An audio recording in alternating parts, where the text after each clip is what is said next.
Dockside event. I'm a fourth generation commercial fisherman. I was on a boat when I was 3 days old. I started running boats. Oh, do you want me to get closer? On. Oh. Oh, there we go. Now I can hear. Okay, I'll start over. I'm a fourth generation commercial fisherman. I was on a boat at 3 days old. I started running boats when I was 18, and I purchased my first fishing permit when I was 19.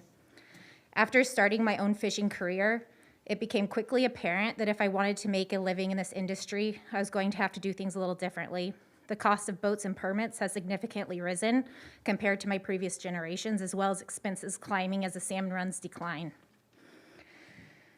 Direct marketing was a way, honestly the only way, that we can make ends meet and have a shot at actually coming out ahead. It has given us, the fishermen, the power to set our own pricing and be in control of our own markets. The Bellingham Dockside market is a direct-to-consumer fish market where us fishermen together have structured the market, wrote the core values, and are in charge of approving only vendors who meet these values. Our core values are designed to protect the fishermen and the authenticity of the traceability of the seafood sold. Since Dockside's conception in October of 2020, we have brought thousands of people down to the waterfront to meet their fishermen and hear the stories on how that seafood has made it from the ocean to their plates. It has ignited a new excitement between the fishermen and the community. We are teaching hundreds of people at each market the importance of the working waterfront and the importance and vital part fishermen play in it. I truly believe that nurturing the Dockside market will only have a positive outcome on the port, the fishermen, and the community. Having access to the Fisherman's Pavilion will help exponentially grow the Dockside event by bringing in more shoppers and being more enticing for other fishermen to want to join. In conclusion, the Pavilion is large enough to simultaneously allow the 2 times per month market to operate at the same time as fishermen tending to their gear, and will only create a more authentic experience. I would like to ask the commissioners to consider allowing us, the fishermen, access to host our markets 2 times a month for 5 hours a day, thereby creating an experience that benefits all interested parties. Thank you for your time. Could you repeat that request? The request? Yeah, just the last part. Basically, we're just asking to be able to have use to the Fisherman's Pavilion for 2 times a month, about 5 hours a day, and we can actually work simultaneously with people doing gear work in there because the space is big enough and we are a smaller market. And that's 12 months a year? I think mostly we would be concentrating on over the 6 months over the winter period. It's been proving to be pretty challenging on some of these blustery days with trying to hold tents down and just safety of people, customers coming down to shop. We've bounced back and forth between gate 5 and gate 7 a couple times, and the problems we're running into would be like traffic and safety of people, and then weather cooperating with our market to be able to succeed and grow. So. Thank you. Anyone else wishing to address the commission? I would like to address the commission. Sure. My name is Pat Grubb. My wife Louise and I own the North Light building in Blaine Harbor. We've been a port tenant for 26 years, and in that time we have netted a few $100,000 in rent to the port. We asked to appear to request a modification of our lease to include residential use above the ground floor and bring our lease into compliance with the City of Blaine zoning governing our location. Such use was instituted by the City of the Port in the 2007 Wharf District Master Plan. It remained a permitted use following port revisions in 2019, and it remains the official policy of the Port of Bellingham. Back in 1995, when we were purchasing Jim Jorgensen's salmon fishing charter building, we asked for a long-term lease. The port agreed on the condition that we construct the building to reflect the highest and best use of the property. We did that. In 2007, we spent about $1.6 million doing so, money we will never come close to recouping. In the 14 years since then, the building has never been full. Despite best efforts to attract marine-related businesses, the only person engaged in a marine trade who's ever approached us was Randy Parton and his company, the Dream Boat Company. They are now a tenant. There's no market for office space in Blaine, and even less so since the pandemic. Our building has fiber optic service, and what there is a market for is reasonably priced, shared work, live rental housing. We have a potential buyer who's eminently qualified to build out the Northern Light building. He asked me to convey the following.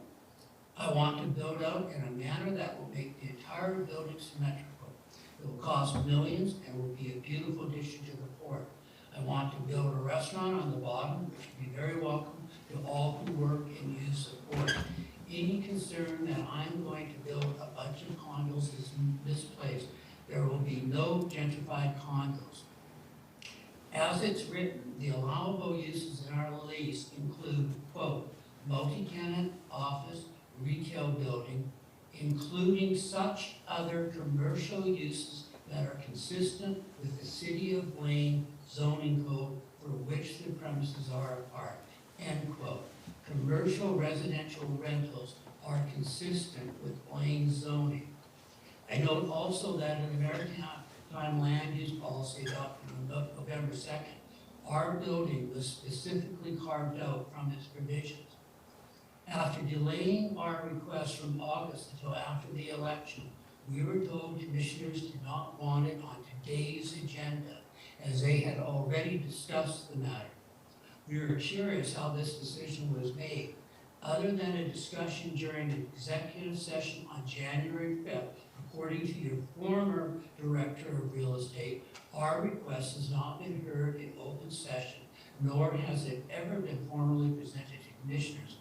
As American citizens and port tenants, we believe we should be entitled to petition the commission in open session. Thank you. Thank you. I thought we discussed it. No, it hasn't, never brought up in open session. Staff discussed it with the commission in executive session. We thought we got sufficient direction to convey back that there wasn't a lot of interest. We can certainly put it on a future agenda if the commission would like, but I did not hear a lot of support for the proposed use, so I never put it on an agenda.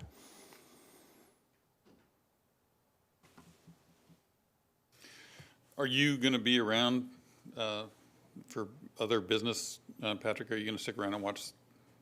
I hate to do that Yes, I am. to you. Maybe we can discuss that as a commission as we have a chance to think about it and bring it up under other business. Okay, thank you. Yeah, so we'll bring it up under other business if that's okay with you later in the meeting. Is that okay? Patrick, just making sure. Yes, it's okay with me, thank you. Great, thank you. Anyone else wish to address the commission? Okay, seeing none, we'll move to the consent agenda. Motion to approve consent agenda items A through F. Anybody wishing to comment on those items? Commissioner Briscoe? No, I just, that the minutes were revised and I read those and I was fine with those. Thank you. Commissioner Chair. Shepherd? I don't have any further questions. Either. Okay, sorry, I can't talk with this thing on. Motion to approve consent agenda items A through F. Commissioner Shepherd? Yes. Briscoe? Yes. Commissioner Bell is a yes. We'll move on to the use of the Fisherman's Pavilion. Tiffany? Good afternoon, Commission. Carrie, would you mind sharing that slide? Or Rob? Okay, super. Is so that, go is ahead that and being click. shared though? Hold on, I don't think I shared that. Hold on. There we go. There we go. Thanks. There's a nice picture. You can go ahead and go to the second slide. Good afternoon, Commission. I am here today to give you a one-slide presentation on the Fisherman's Pavilion. We're not looking for any specific Commission action this evening. Rather, I'll go through this slide and presentation, open it up for your comments or questions, and then come back to the Commission at a future meeting with an action memo with a use policy and a rate schedule. So I venture to say a lot of you have been to the building already, but it's a 9,000 square foot enclosed building. It's not heated. There are no restrooms in the building, but there are restrooms available at Gate 5 and at the Spalding Boathouse. So our intent of this process is to make it transparent and fair and efficient and hopefully super user-friendly. So October 1st through May 31st, the facility will, the intent is to make that available to commercial fishermen for light gear repair and commercial net mending. And that process, we hope, is going to be made very smooth and convenient. Fishermen can either call the harbor office, stop by the harbor office, or use this handy dandy link. If you want to click on that, we can go to that quick. Let's hope it works. And so you can see that's just an online calendar scheduling, Squarespace scheduling calendar that we use for also for the Marine Life Center. We think that'll be handy and easy. It's got our release and waiver on there, and then fishermen will call the office or pay online. And then June 1st, that's good, Rob, thanks. And then June 1st through September 30th, the facility is intended to be open for community use and private events. And that scheduling will happen through our meetings and events department, just like our other facilities. So we are prepared to really track this on both staffs, community outreach plus the marinas, and watch the use and the capacity of the building and adapt quickly. Brian, I'm listening to a meeting here. Oh, and adapt quickly if we need to. So with that, are there questions or comments from the commission? So I'm just kind of curious about what they're doing. I don't think they're. Hey, Walt, your microphone is on. I muted him. Questions, comments? Commissioner Briscoe, you look eager. No, this is the first presentation, and I appreciate, Tiffany, the work you've done on it, and it adds a little bit of clarity to where we're going with this. Can you send me that terms and use sheet there for? We'll distribute that to the commission. Okay, very good. One thing I would like to do, seeing as how we're being taped and the public can watch this, is I want everybody to understand how this building came about. This building did not come about because the commission and our executive director and staff brought it forward. This was kind of thought about by the Commercial Fishermen's Association, and they came forward shortly after I was elected a commissioner and asked me to bring it forward to my fellow commissioners, which I did. And we kind of floated it around for, I think, a couple of years, unless I'm incorrect, and our new commission came along, my fellow commissioners now, Commissioner Bell and Commissioner Shepard. And we decided that this is something that needed to be done. So I just want everybody to understand that this was the Commercial Fishermen's Association of Whatcom County. This was their idea. This was their vision for fishermen to have some place to work in the winter. And I just want the public to understand that that building would probably not be there in its location if it were not for that association.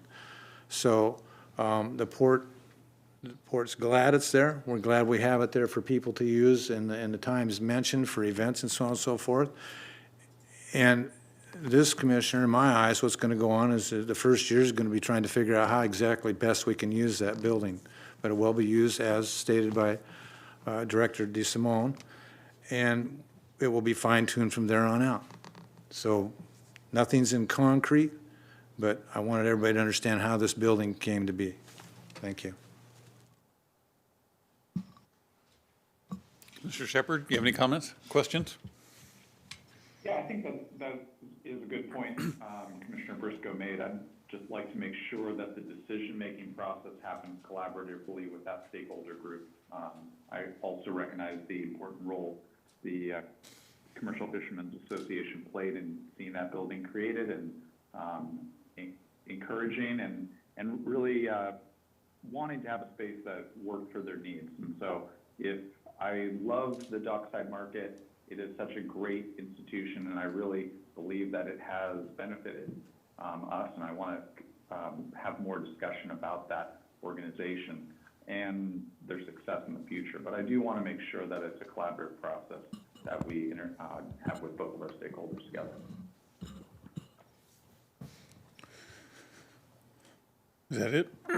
Yeah, and I'm interested in making sure that we get the highest and best use out of the building, and if the building is not being used, that we have the ability to go ahead and use it. And I would also say that as long as the building isn't being used completely and entirely, if we've got other space there that we have the ability to utilize, we should be allowed to do that. And after all, we paid for it, and it is on port land.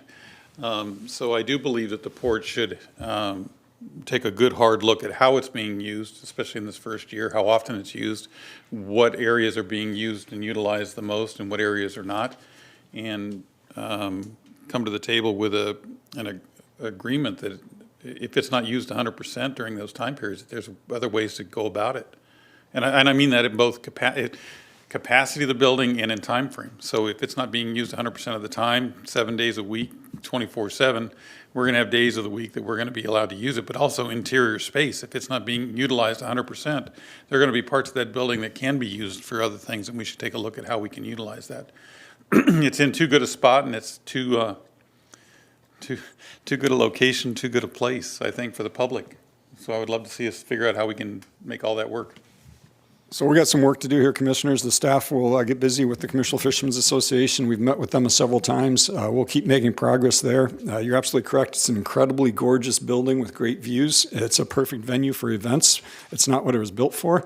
And there's an inherent conflict between the two uses. And that conflict is one of those uses typically can be booked well in advance. Events, months in advance, you're going to have a wedding. Months in advance, you're going to have a holiday party. The fishing net repair doesn't know months in advance that someone's going to be using that building. So we'll do our best to work through those conflicts and bring you something back that we can recommend. Yeah, I think we'll learn a lot in the first year of seeing how it handles in this season, and those will be important data points for us to make the best decision here.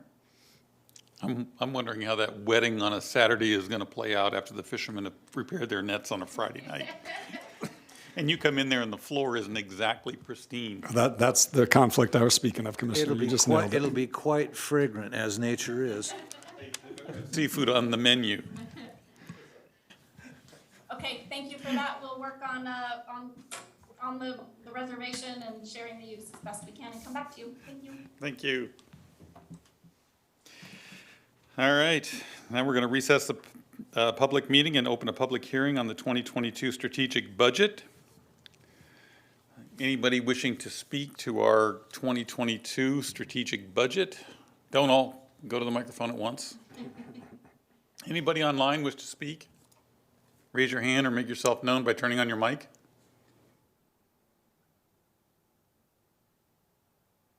Anyone? Anybody notice the Maserati I put in there? You didn't see the Be careful now. Seeing no, there wasn't really a Maserati. Thank you. All right, we will now close the public hearing on the 2022 strategic budget and reconvene the regular commission meeting and move to our action items. Port Commission approval of resolution number 1398, approving the 2022 strategic budget, and resolution number 1399, authorizing the regular property tax levy and declaring of substantial need to maintain the maximum levy capacity. Tamara, you're up. Thanks, Commissioners. Tamara Sobczak, CFO, Port of Bellingham. So this is the final step in adopting the 2022 budget. We've had meetings and discussed the capital budget, the overall operating budget, and the tax levy. We've had 2 public hearings now, and the draft budget's been on the website for a few weeks. So the final thing is to adopt these 2 resolutions. One is to adopt the budget, and the other is to set the tax levy and declare a substantial need in order to preserve our banked capacity for future use. So if there are no further comments or questions, staff requests approval of the motion. Commissioner Shepard? I don't have any questions, thank you. Commissioner Briscoe? Well, I don't have any questions either, but I'd just like to thank our staff for all the effort put into this budget. It's not an easy thing to do. Our executive director for overseeing it, and my fellow commissioners for the time involved it took to get clarity for this for for final decision. Thank you.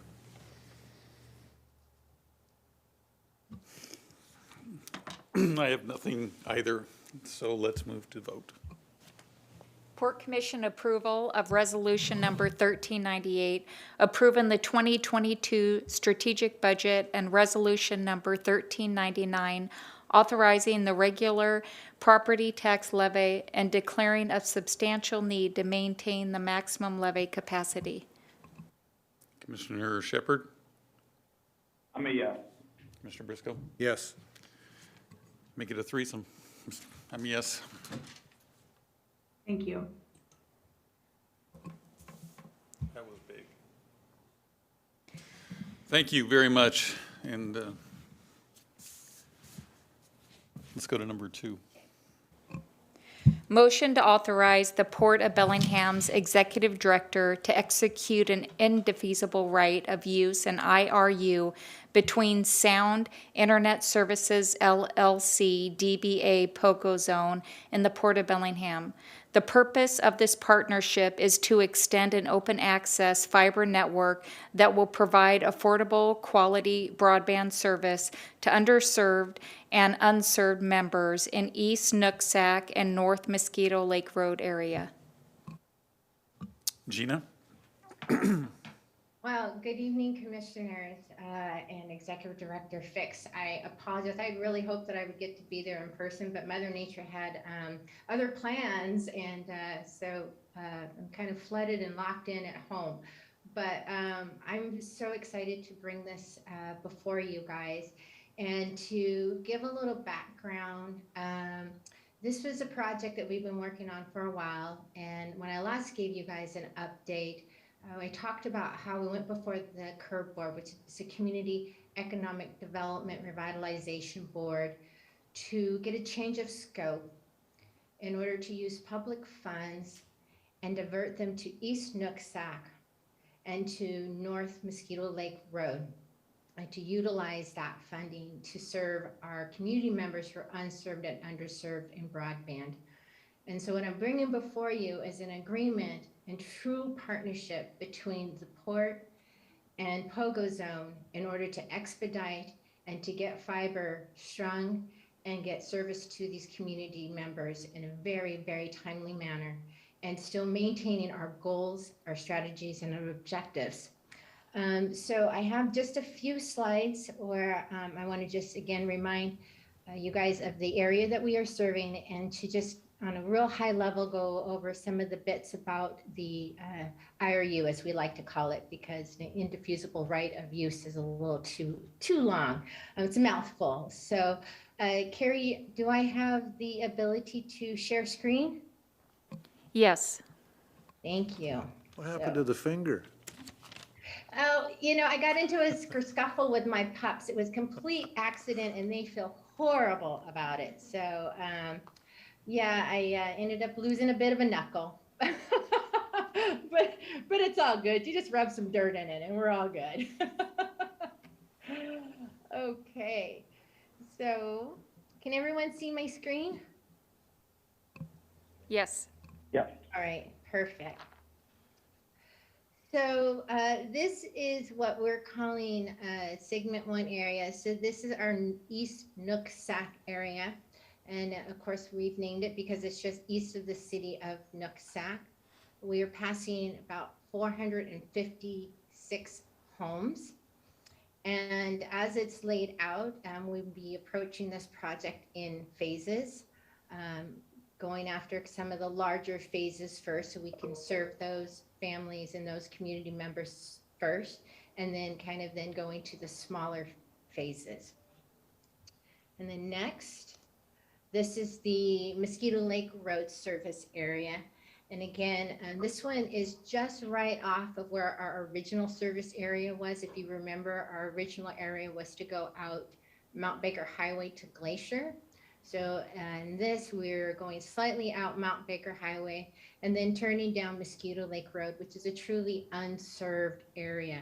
There are in fact many individuals that have gone years and years without any internet service. It's a smaller area of 168 homes passed. So This here is kind of the meat of what the IRU is and what it is that we'll be doing. So we'll be entering into an agreement with Poco Zone, who is actually constructing an extension of their own fiber network. And it is still going to be an open access network, which means other ISP providers will be able to serve customers on this network. So we are utilizing our curb money, port money, and also our county money to enter into this long-term lease that will allow us to access fiber on this network. And why are we doing this? We're doing it for multiple reasons, but besides it's a great, amazing partnership, but we're able to do more with this funding, keep construction costs low. And when we were originally doing this, we were just going to do, the mid-mile, but now it's like, no, we got to get service to the home. So by doing this, we were able to provide service to the home, actually get fiber to the homes. We're able to build a little more homes, and also we're able to expedite this faster. Utilizing some of the existing franchises that Poco Zone already has. They're extending their network. They're already doing work even before we're signing this. They're doing work. Also, Poco Zone is going to maintain and operate this network on behalf of us. And so that's also a huge cost savings. We don't have to create a whole division. We don't have bucket trucks. We don't have to send people out there. Poco Zone will do this. And also the port will have fiber that we can lease to, like I said, other ISP providers who will be leasing dark fiber. But also in a great partnership with Poco Zone, with them we will be able to also offer lit service. So some ISPs will be able to do essentially what we will call kind of a plug and play. So really, when I say it's an open access, we've created a model that makes it really easy for other ISPs to utilize this network. It's a great partnership, and I'm really excited to bring this before you guys. And before we go into questions, I do want to say that we do have with us Tim Dyke from Poco Zone and Reed, also Paltrow, sorry Reed if I messed up your last name, from Poco Zone, also on the meeting with us. I thought it'd be a great opportunity for you commissioners to meet them or ask them any questions if you wanted to. But again, this has been a great collaboration with them. They truly, really have invested in our community and believe in our community, and worked, especially Tim, worked with me tirelessly, often weekends and evenings, to put this together so that it really did work equitably for the port and for Poco Zone, and again, for our community, because essentially that's what our goal is to get services to our community. They are offering speeds 50 by 50 symmetrical all the way up to 1 gig at an affordable price. So that's just really, really exciting. And then I also, before we move on, I do also want to thank Director Fix for his help and his support and guidance in this. It's been really great. And also Melissa, who has also been a really help and supporter in pulling this together. So it was a great, huge team effort to bring this IRU before you guys. So I just want to pause with that and and say thank you. Stop sharing. Mr. Briscoe? So I noticed the phases there, Gina, 1 through 5, and the different areas that we were going to be going to. Do you have an estimated time frame to get to phase 5? Yes, we do. As part of the agreement, we have identified, so it's an estimation of late July, early August, that we will get to the end of those phases. So you figure by August of 2022, Yes, that section that you showed on this slide would be, Yes. would be connected up and the folks would be using it. yes. Another question, I know Pogo Zone does the satellite system. My son used it for a while where he was living.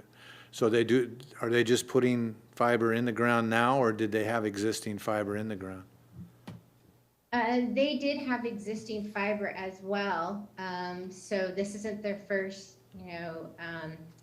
step into constructing fiber. They do have existing fiber out in the county, and in fact are extending some fiber now. So yes. Is it in the slide presentation where you showed those 5 phases, is some of that fiber exist there now, or do they have to lay all that fiber there?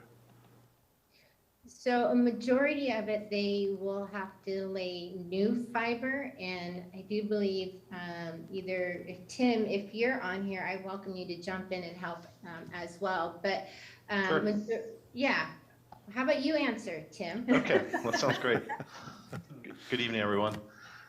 So in this particular area, we don't, most of this would be new construction fiber. The fiber assets that we have now are, on parts of A Street and other parts of the county. But for East Nooksack and Mosquito Lake Road, this would be new fiber expansion. Okay, so Gina mentioned that this would probably be done by August, supposedly August of 2022. With the recent weather we're having and the weather we're probably going to continue to have and our supply chain problems, do you see that still happening, or are we going to be set back there? It's obviously everything's subject to change, right? I think the biggest for the Mosquito Lake Road project, the biggest bottleneck that's going to happen there is permitting process on the PSC poles down to the state highway. So this assumes that the permitting process will go well, but there certainly could be delays there. The Nooksack area, that area will be much easier since we're not going on transmission poles or along state highways. So that, those timelines will be much easier to hit. For Mosquito Lake Road, we'll know more once we start permitting it. Could you enlighten me, as well as some of the public, that, this is being broadcast, could you enlighten me on the permitting process that you're going to be facing there? Yeah, sure. So with transmission poles, they have a different permitting process than normal poles. With transmission poles, you have to pay up front. PSC is also a little more particular on what gets attached to those transmission poles. It has to pass all their design and guideline specifications and weight analysis, and they do that study on a per pole basis. So as long as we can affix to those poles, it should be pretty easy. But sometimes when you go through this process, poles have to be replaced, and then if in the point of replacement for a transmission pole, we're kind of held up by PSC until they can replace those poles. So there can be some delays in those certain cases. On poles that are normally in the county that are, non-transmission poles, they're much easier to attach to. And in most of the poles cases around Nooksack, there are either one or no carriers attached to those poles, so the attachment process will be easier. But on Mount Baker Highway, there's already 1 or 2 carriers in most of the cases that are attached to them. So we just got to go through that engineering process with them and see if we can, get the permits for that. What about the in-ground permits, Tim? Most of our stuff is above ground, so there's almost no below ground. Okay. So I guess what I'm hearing from you is maybe, hopefully, we could help you with PSA or PSE, expedite these permits and get this done, because folks in the county have been waiting a long time for this. Hey, sure, if you got a magic wand, I will use it. Well, yeah. I don't know that we have a magic wand, but I certainly would like to extend this commissioner's, if I can help in any way, or we as a commission or a port can help you with that permitting process, just give us a call, because we certainly want to get these done for the folks in the county. Thank you for the explanation, Tim. Gina, thank you for the presentation. And could you email me your presentation when you have time, so I can look at those areas? I'd be happy to. Thank you. That's all I have. And before we move, Tim, would you just announce your position in the company along with your last name for Sure. the public? Tim Dyke. My official title is treasurer, but I'm also the operating manager. For Pogo Zone. Yep, for Pogo Zone Internet Services. Great, thank And you. our official name is Sound Internet Services, Inc., is our incorporated name. I just needed that for the record. Thank you. Yeah, no Commissioner problem. Shepard, do you have any questions? Yeah, I really appreciate Pogozone for their willingness to partner with us in this way. Gina has spoken really highly to you about you at our steering committee meetings. that we host every other week with the PUD. And Gina's put in a ton of effort on this, and I really trust her effort that she's put in, and trust her kind of decision-making around good partners. And so I feel really good about you guys being on board, and I think you're going to be very successful with this initiative. So I appreciate that.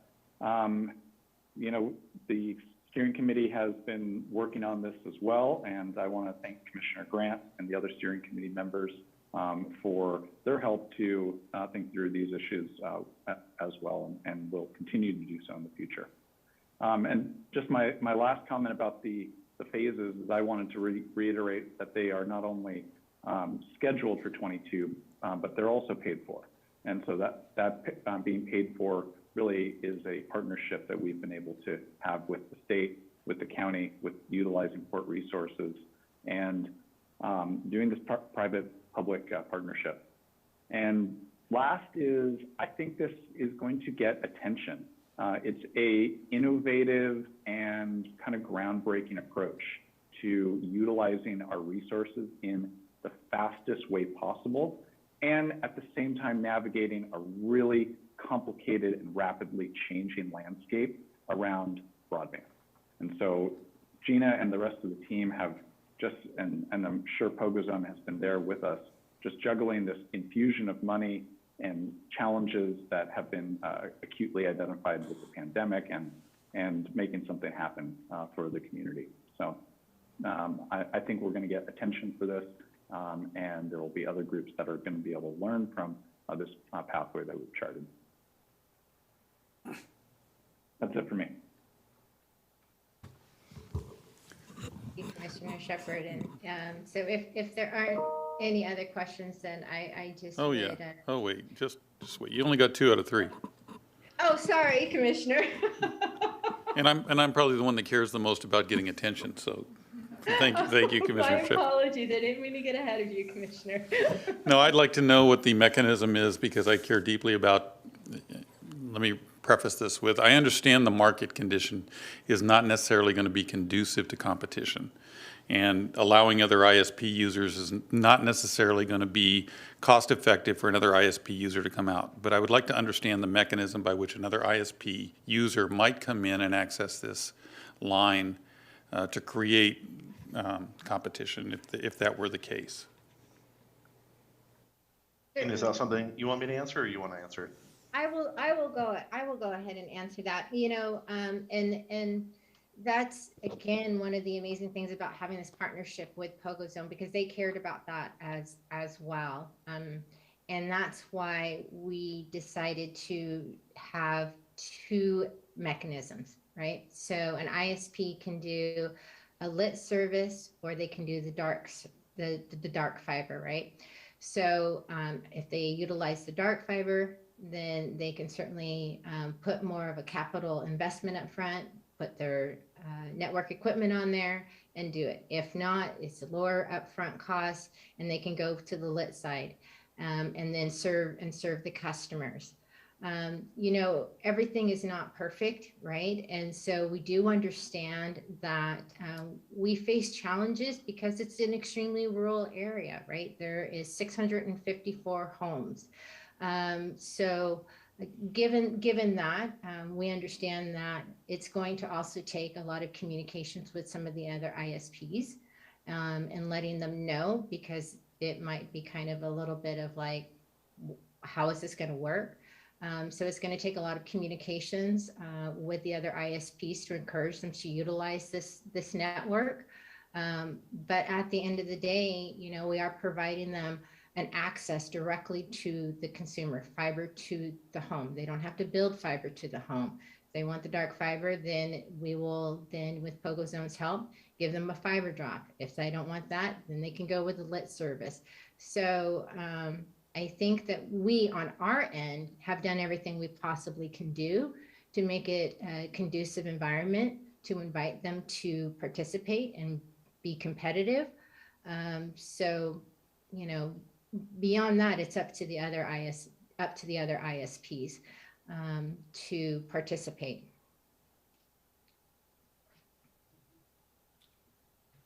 Yeah, that's really where I wanted to get at, and I think it's going to be an incredibly expensive proposition. So is there a certain time frame in which they have to announce that they're going to do this? Do they have to come in early? Do they have to come in now, or can they come in at any point in the process? They can come in at any point in the process. You know, generally, more than likely, ISPs are gonna probably wait until a segment is done and tested before they sign up. But, you know, we can have it up and running for a year and they decide they want to participate. They think they're gonna have access to the customers and there's enough customers that they can have access to the market that, makes their ROI, they can come on in. So, yeah. Yeah, and the last Tina, could I ask a follow-up there?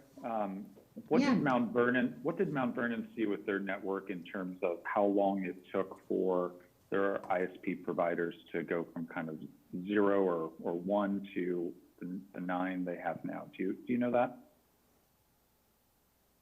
I don't know how long it took them. I mean, I know they did have quite a few ISPs sign up, but again, it did take, relationships and trust building.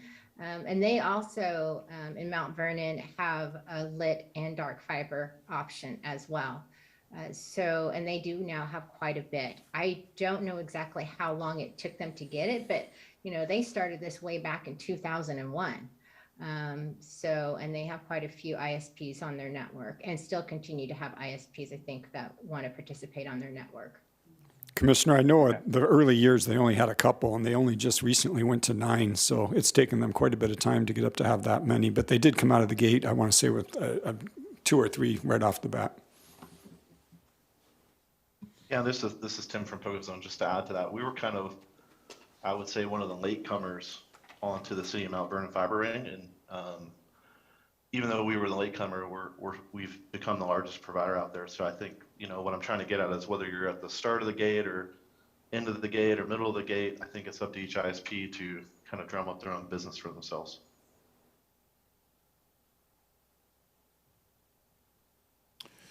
With that, I don't want it to go unnoticed that we are committing to port money here to the nature of about $114,000 of Port of Bellingham money that's going to fund this. We're also part of the Economic Development Fund, and there's going to be about a $750,000 county economic development contribution to this, as well as 2 curb funding, part loan and part grant.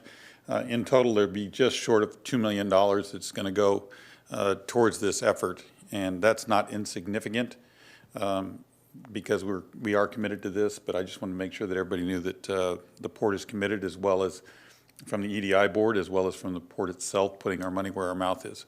So I want to thank everybody involved for making this happen. Thank you, PogoZone, been a great partner. And I think we'll go to call the question. Motion to authorize the Port of Bellingham's Executive Director to execute an IRU between Sound Internet Services LLC, DBA PogoZone, and the Port of Bellingham. The purpose of this partnership is to extend an open access fiber network that will provide affordable, quality broadband service to underserved and unserved members in East Nook Sac and North Mosquito Lake Road area. Commissioner Shepard? Yes. Commissioner Briscoe? Yes. Commissioner Bell is also a yes. Thank you all for your hard work. Thank you, commissioners. Appreciate it. Thank you. Now we'll move on to other business. Would you like to get, Patrick, you've been waiting patiently. Shall we go to yours first? Sure, that'd be great, thanks. Okay, thank you. Thank you for waiting, by the way. Hope you enjoyed it. Yep. I didn't mean anything about the Maserati. I learned a lesson. You don't joke about the budget. The looks I got from the accountants in the room and the lawyers. So anyway, we'd love to talk about the building just a little bit, and I think the commissioners would like to talk about what your specific request is, and that is that you would like to have us discuss this in a public hearing or a public meeting. Yep. But what I'm looking for specifically is to have the uses conform with what the city of Blaine zoning is, which allows residential use on the second floor. Commissioners, we can certainly put this on an agenda in the December or January if there's interest in that. Just because the city of Blaine or city of Bellingham or any other jurisdiction we do businesses says something is an allowed use there doesn't mean the commission has to do it. It's the commission's option to use its property in any way it feels necessary. Yeah, Patrick, Can that I was, just point out though that I did originally submit this request in August, and it was recommended that we hold off until after the election. We have a purchase order offer on the building as it stands now, but I mean, he's got only a certain finite amount of patience, and he's been quite patient up to this point. look, quite frankly, I'd be curious to find out who asked you, who told you to put it off until after the election. Can you tell me exactly who said that? I think I'd rather not. Okay. As Director Fix pointed out, it's really not up to the city of Bellingham what we do with our property down there and the buildings, other than as long as we're in compliance with their zoning codes and we do whatever we do. I want, for one, have problems with gentrification of our harbors, so that concerns me when we move away from certain things to do other things. I guess, Patrick, what I'd like to see from you, if I could get it, is I'd like a detailed plan of what this purchaser wants to do with that. I've heard that mostly it was going to be condos, but I heard you speak to earlier that that was not the case. I would like to see a detailed plan of what they expect to do with that building if they were allowed to do something different there other than what the port has in place at this point in time. Well, my understanding, the latest I heard, he's talking about two rental spaces maximum. Okay, so I guess I'll go back to what I said. From this purchaser, I would like to see in writing what his intentions are for the building. I mean, we can all sit around a table and talk about it, and then when you get down to the nitty-gritty, things change. So I would like to see what the intentions are from this person. I mean, they can come through you in a written form without his name, so I don't know the purchaser, that doesn't matter to me. I just want somewhere in black and white what the intentions are of the building use if we were to change the allowable use there. Okay, I can understand that, and I'll talk to him about that. But I guess what I'm curious about is you say that you're not required to do whatever the city of Blaine or Bellingham, because it's your property. But I mean, it is part of the Port of Bellingham's policy. I mean, your organization was the lead agency with Blaine in coming up with the 2007 Wharf District Master Plan. And in that master plan, it included in our particular area east, away from the main working part of the harbor, retail businesses on the ground floor and residential use on the second floor. And I don't understand why you're saying that you don't have to follow Blaine zoning when your agency was one of the agencies that came up with this. I'm not saying. Well, Patrick, these are clearly commission decisions here on our land use. And so that is our option. We have discussed this previously, and I think I'm fine with us discussing this again in the future. But those are decisions that are fully within our purview to make and consider. And I think what we're sensitive to is, somebody like me is just sensitive to the fact that we have limited marine trades space for employment in our community. And once we lose that space, it's very, very challenging to get it back.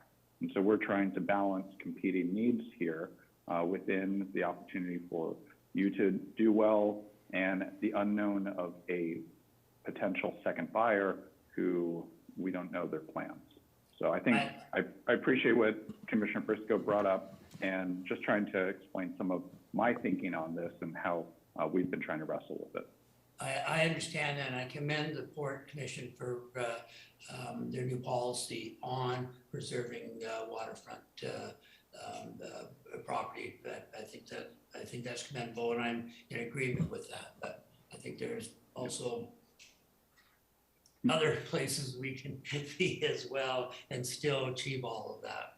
Yeah, and for the record, I love the idea of a restaurant. And I've walked the space with the mayor and appreciate her interest in that as well. And I think the community has an interest in seeing a restaurant at the harbor again. So I do like that vision. Okay, so is that what I should do, is go ahead is get the buyer to come up with a detailed explanation of what it is that he wants to do? That's number one. We're gonna discuss that in just a minute. Yeah.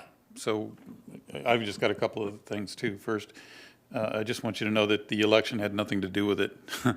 And I would have loved to have had a phone call or a conversation with anybody because we were available for that at any given time. It doesn't take a public meeting to have members of the public or interested parties talk to us. It takes a cup of coffee, and I even treat when you go to coffee with me. So from that standpoint, a one-on-one conversation gets a lot more done. And I would have appreciated a phone call or a conversation at some point along the way about this. The concerns are real. I happen to work for a living on ports and on docks, and my biggest concern is, quite frankly, having residential traffic go through a workplace, especially with limited access and with one road in, one road out, with a narrow road that doesn't necessarily present itself as attractive to when you're moving trucks in and out. So they're legitimate concerns that we all have. We would love to sit down and talk to you about them. And it doesn't have to come out in this form. And that conversation, not that I took it personally, but could have happened before the election as well as after the election. And we could have aired some of those differences. But I would love to have that conversation with you if you want to do it one-on-one with whoever your buyer is. Would love to do that one-on-one as well, just to air out what needs to be aired out and to go through the concerns so that you can understand where we're coming from and where the rest of the commission is coming from. I highly encourage anybody from the public to have those conversations with us. It doesn't need to be done in a public forum in front of the full commission. So with that being said, I have no trouble putting this on the December agenda if that's what we need to do. It's commission choice. Commissioner Shepard? Maybe instead of specifying a date of the December meeting, we should wait till Mr. Grubb gets us the requested work and put it on a meeting after that work is received. Leave it to Rob. Yeah, I'd hate to put it on the agenda without having either a presentation at that particular time from the purchaser or yourself of exactly what it would look like and what the intentions are and how this would all work. It's the old saying, once the horse is out of the barn, it's hard to get him back in and close the door. So there's been a lot of mistakes made in past commissions, and I know that our commission is very careful about decisions made, that we don't make decisions that we regret in the future. And Commissioner Shepard spoke to one of the things that's upmost in my mind all the time as I look around our waterfront and I'm watching things grow, and I'm seeing that we don't have enough land. We really don't have enough land to grow, and I certainly don't want to make a mistake and put something someplace that we're really going to need for our future. And I understand your position, Patrick, that you have a building, you have a purchaser who has a design he wants to do, and if we can make that happen, I'm certainly open to listening to try and make it happen for you. This isn't a closed-door commission. It's an open commission. And I, too, am bothered by someone saying that we were holding this off till after the election, because during our executive session, we don't make decisions. We're asked for direction by staff. We give our opinions, individual opinions, and the staff takes that as a direction. the director of real estate took direction with those opinions, and that's how you came with the answer. So there was not a decision made by 3 commissioners and voted on as to what to do with your property. So, Thank you very much, and I appreciate the consideration and your willingness to look at what the possible purchaser comes up with. And I apologize if I inadvertently offended you by the waiting until after the election. It wasn't meant to offend. I'm not offended, I just wanted to clarify that that's not what happened here in the Port Commission and the offices. So I would very much like the information you could get me onto what this gentleman's thoughts are for what he wants to do with there, because the more transparent this process that you're involved in and with him and us is, the faster the results come to the table, and maybe results that are good for you or not, I don't know, but we need to be a little more transparent than just we're selling to a guy and he wants to do this and that. I have to have more information. Thank you, Patrick. That's perfectly fair, I understand. Thank you. So if you could put that stuff together and get it to us, and it would also help you a great deal if you would just, go down the road and make sure that you've got some people on board that are in that industry down the road. Just to make sure that when you come to the table with something that they're buying in as well. And by the way, there was no offense taken. We just wanted to let you know that we're not necessarily as political as most. I do have one thing, Mr. Bell. Other business? I'm Thank you, sure Patrick. you're aware of the confidentiality. If you ask for this information that you're to be given to us is confidential within the commission and the staff, that's where it's kept. So if whoever the purchaser is wants to ask for that confidentiality, and I'm correct, right? Not correct? No, any information given to us is subject to public disclosure laws unless it falls under a specific exemption. I guess I I don't stand think that'd be a corrected. I thought we, It's always more complicated than it looks, but if you give us a document, eventually it'll probably be disclosable. well, yeah, but prior to action being taken on it, is there not? It's the days that we get the request till the days that we have to respond. It has less to do with the action you take and more to do with when the request was made and what the law allows us. And Holly, jump in here anytime.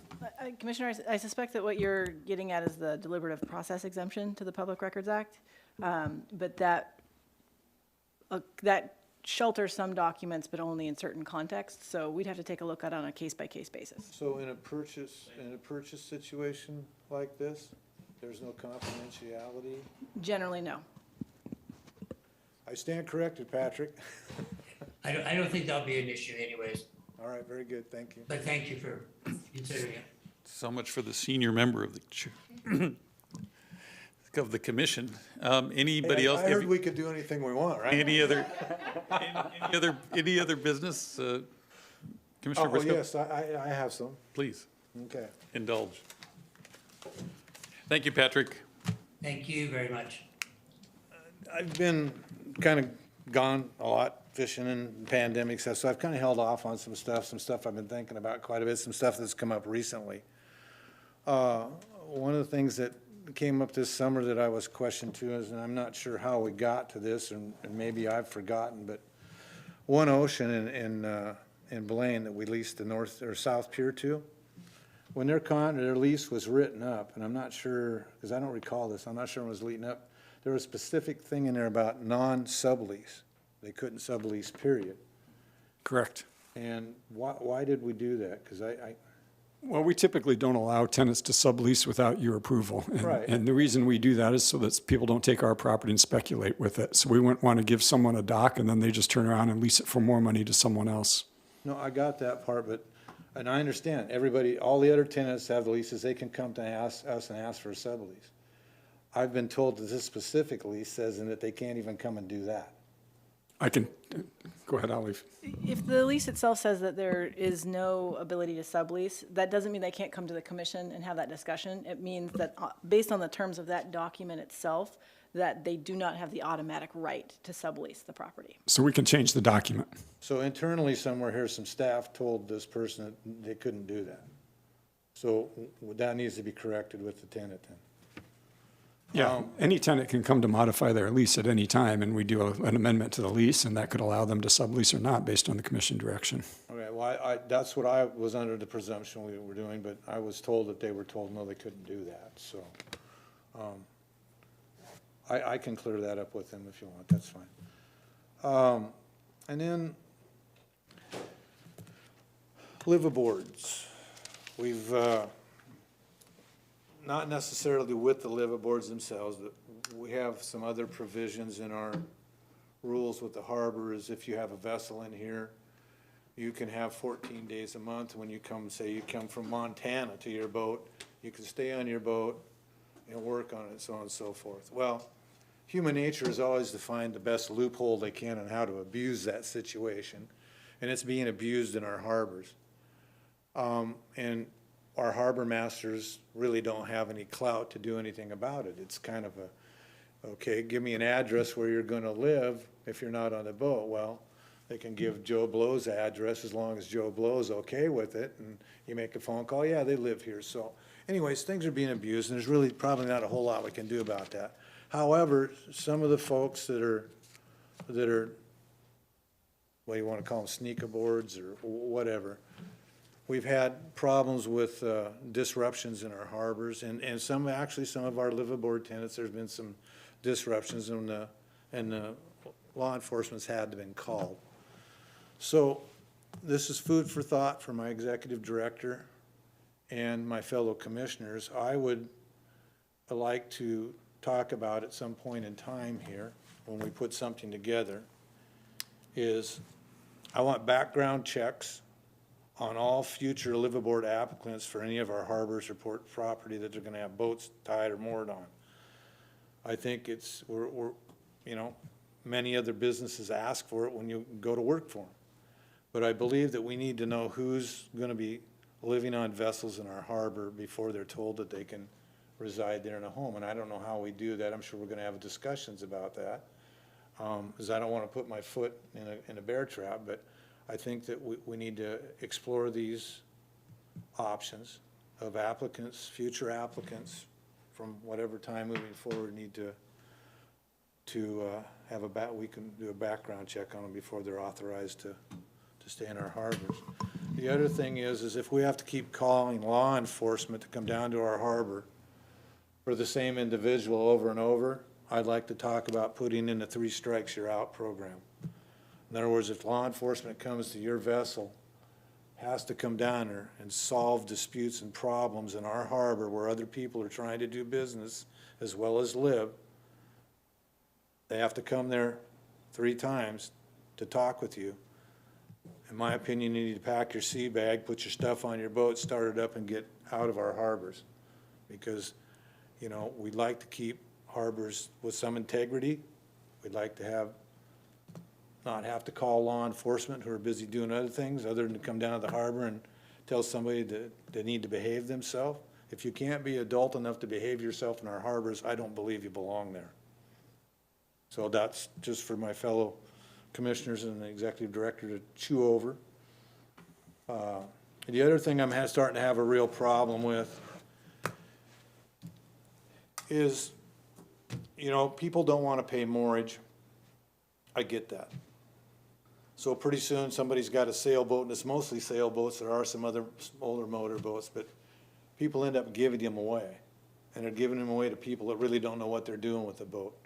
So they take the boat out because they don't want to pay for it, and they're anchoring it up out here in Fairhaven and Bellingham Bay, or they're anchoring it up by the harbor in Semiahmoo. And I believe this is all DNR property, is it not, Rob? Yes, sir. Okay, so I think that, you know, anchoring your boat out from June 1st to September 1st is fine. That's usually the time of year when you don't have the storms, the density of the air doesn't get heavier to where the wind is, you know, at 15 miles an hour of wind in the summertime is, you know, like having 5 miles an hour of wind in the wintertime because of the density change, and people don't get that. A 40-mile-an-hour wind in the wintertime is 40 miles an hour wind. It's serious. In summertime, it's not that way because of the temperature differences. So we've got people that go out and anchor their boats out that really don't have the anchor gear to anchor that boat out in the weather it's going to be in through the winter. And we end up with it on our piers, on our beaches, and it's a mess in our lap because someone is being irresponsible. And we shouldn't have to ask for this, we shouldn't have to do it, but I don't believe that on DNR property, and I don't know if DNR can do this, or we take care of the property, or who has to do it, but I don't believe there should be allowed anchorages of these vessels after September 1st until June 1st again. Summertime's when most of these boats are used, and, you know, Port ends up paying for a lot of this stuff out of the public funding, and we got better things to do with public money than pick up after somebody that can't take care of their own boat. And I'm really sick and tired of seeing it. For the last 15 years, it's got worse and worse and worse, and nobody's saying anything, so I'm saying anything. I want it stopped. I don't want anchoring allowed in DNR property from September 1st to June 1st. And I'm probably gonna get a lot of emails, and I really don't care. If you think it's such a great deal, maybe you folks should be picking up the tab for discarding these vessels. And the fiberglass vessels are pretty tough to get rid of because it's a hazardous material. So, I'm assuming we don't have jurisdiction. well, I don't know if we do or not. We don't, but all the ports are facing the same thing. All the ports that are on the waterfront are facing the same thing. So I think we need a concerted effort by all the ports to approach DNR. And I'm thinking it may be a legislative change that we need. And certainly we can talk to the legislators about that if that's the case, if DNR can't do it just at a staff level. But I just made a note of it, and we'll approach DNR and see what they have to say. And then we'll approach WPPA, the Washington Public Ports Association, about putting a coalition together to get this done in Olympia. But it's certainly not an issue that this commission can decide because it's not our land. Right, but we could decide to have it pushed forward. Correct. Right, so I mean, it has to start somewhere. And I mean, maybe they can require insurance, just like we require in our harbors. You gotta have some kind of insurance to cover your vessel if you're gonna be out there and it's gonna end up on the beach. Yeah, the derelict vessel issue is a big one, and it's growing bigger, and you have bigger storms like this, and you got more people abandoning their boats, and we're spending a tremendous amount of money hauling derelict vessels out of not just our harbor, but places that aren't our harbor, and we're not necessarily getting reimbursed for that from the derelict vessel fund because it's underfunded. So I think we've got a couple avenues to go down here. One is with DNR, and the other is with the legislators. Yeah. So I just, as a boat owner, I look at what goes on, I'm just appalled that, basically I think people that just don't understand.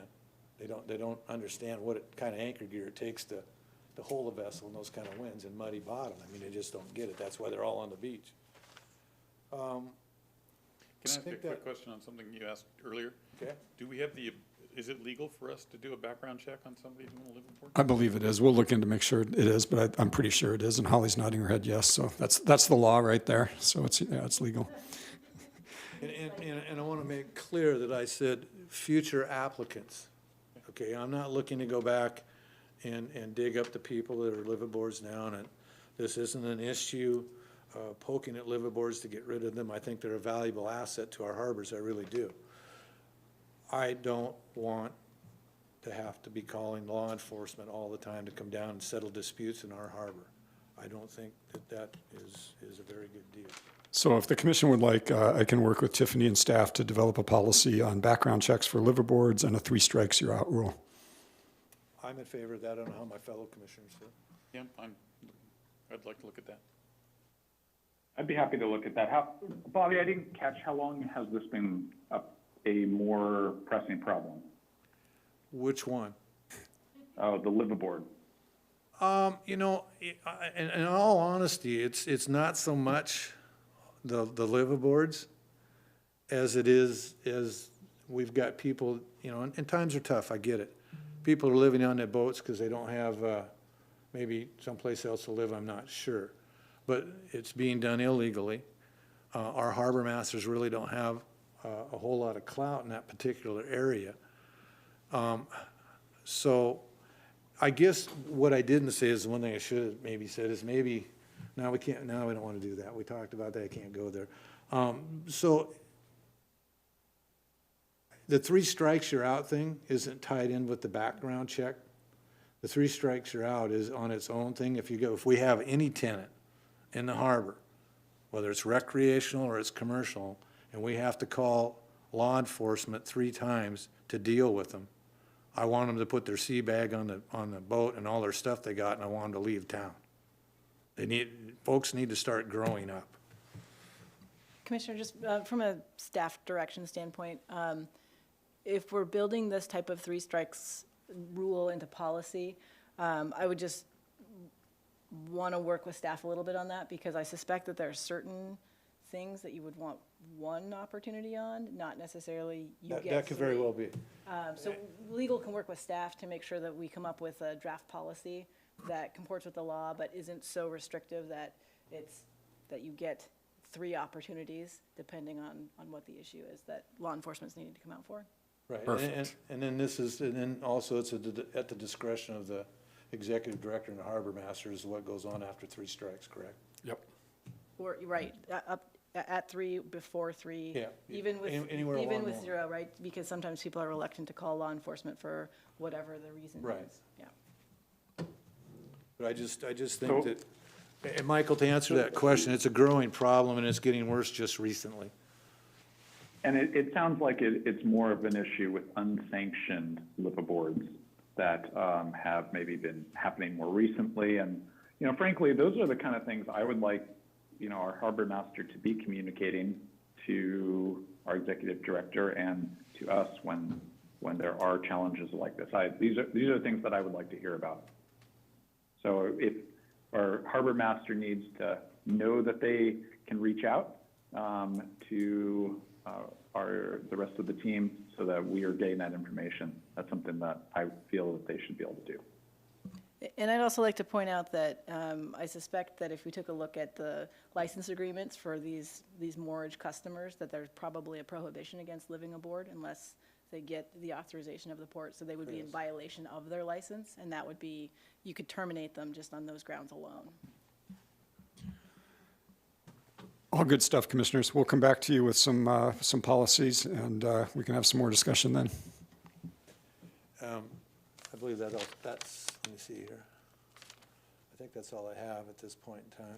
Probably enough. That'll heat up the email lines, I'm sure. You had some pent up. Okay, Commissioner Shepherd.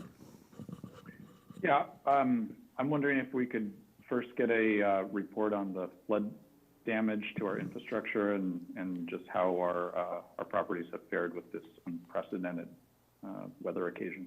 Yeah, Commissioner, thank you. I think we did really well, and we're putting together a report. I haven't seen anything glaring on the report. That means I should call it out here, but I will certainly provide you a report this week with every bit of the damage that we sustained. Again, it was minor. It could have been a lot worse. I was really impressed with how we fared, and I think that's because of some of the precautionary methods that we took place beforehand. Okay.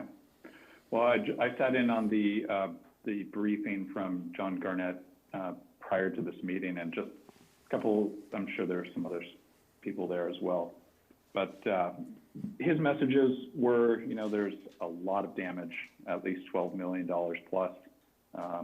And there's been road and levee breaks. And for the kind of take-home messages, we've got to ensure that we are documenting everything possible, both taking photos, taking video, documenting any extra expenses, and providing those in coordination so that FEMA has a realistic understanding of the impacts, not just to our resources, but our county as a whole, because that will help us to qualify for the disaster declaration and get those funds coming to our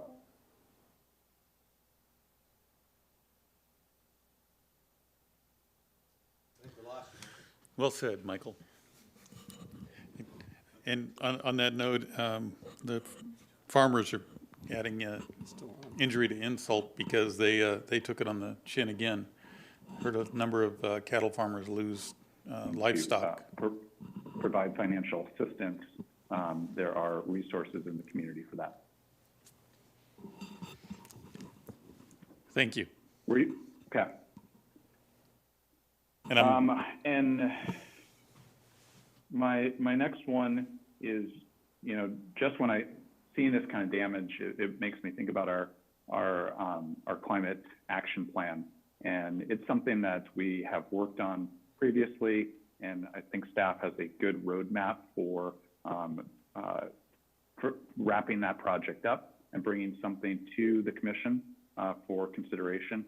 And I would really like to see that happen within this next year so that we're able to evaluate that proposal and bring it into what we use as an organization to make future decisions on. I also am interested in seeing that vulnerability assessment get some, make sure it's getting the attention it needs, because I feel the need to have an accurate understanding of our vulnerability for assets going into the future. This has been one of many wake-up calls for me that this is important work.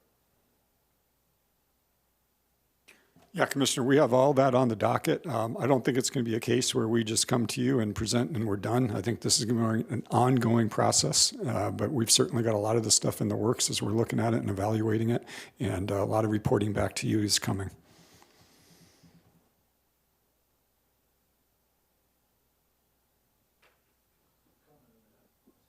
Okay, well, thank you. That's it for me for now.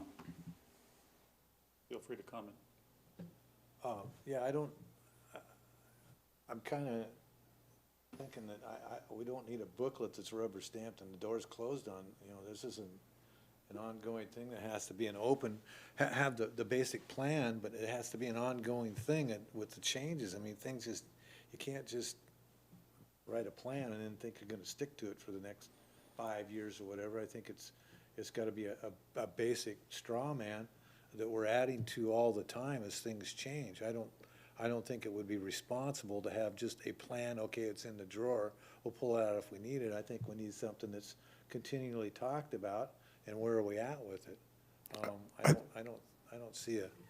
I think adaptability, and Brian Gowan just took his video on, so I'm assuming he wants to say something here, but I think adaptability is the key word here. The plan has to be adaptable to the circumstances, because as you said, they are going to be changing. So we'll put something together, and as we see need to change it, we'll do so. Yeah, thanks, Rob. Just a really quick, Brian Gowan, Director of Environmental and Planning Services. Yeah, just to reiterate what you said, yeah, that's all in the works for this year. Everything that everyone's mentioned is spot on. We do anticipate an iterative process, a lot of coming back, adjusting, getting more data, then figuring out the next step. The vulnerability assessment data is coming in right now. And I think it's going to highlight what we saw just recently. Will really be highlighted in that and show that the modeling that we've been doing through this vulnerability assessment is on target. And so a lot of this is coming, and we're going to be prepared to report to the commission. And just like you said, Commissioner Briscoe, that this will be, learn as you go and adapt, and we'll come back with more and more information as we get it. So yeah, we're on that. Thank you.